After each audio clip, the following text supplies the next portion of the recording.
یو ښه زیری افغانانو ته ډاکټر صاحب ولسمشر محمد اشرف غني خپل راتګ ته تیاری وښوده. ډاکټر صاحب غني ویلي زه به ډېر ژر خپل هیواد افغانستان ته در ستون شمه.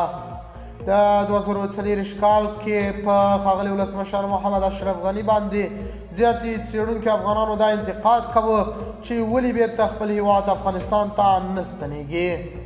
ډاکټر صاحب غني نه ډېر افغانانو دا پوښتنې هم کړې وې او هیله یې هم ښودلې وه چې راځي شي خپل هیواد افغانستان ته.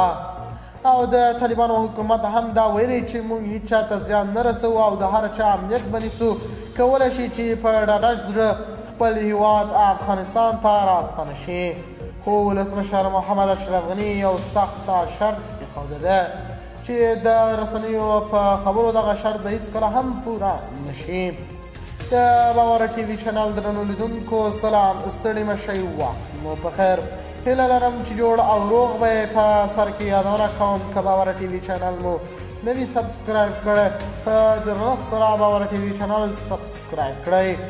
د افغانستان په اخوانی ولسمشر محمد اشرف غني ویلي دي چې افغانستان ته د تګ لپاره خو سمدلاسه کوم پلان نه لري، خو که چیرې طالبان په افغانستان کې ټاکنې وکړي او د ولس د خوښۍ حکومت رامنځته شي نو دی تیار دی چې ولاړ شي خپل هیواد افغانستان ته. پرون د طالبانو سفیر هم په مسکو کې ومنله چې دوی پلان لري ښاغلی ولسمشر غني په افغانستان کې جوړېدونکي جرګې ته را دعوت کړي. د باور ټي وي چینل درنو لیدونکو دا و زموږ ته د مهال چمتو کړی خبر. که غواړئ د نورو تازه خبرونو څه خبر شئ باور ټي وي چینل په درنښت سره سبسکرایب کړئ.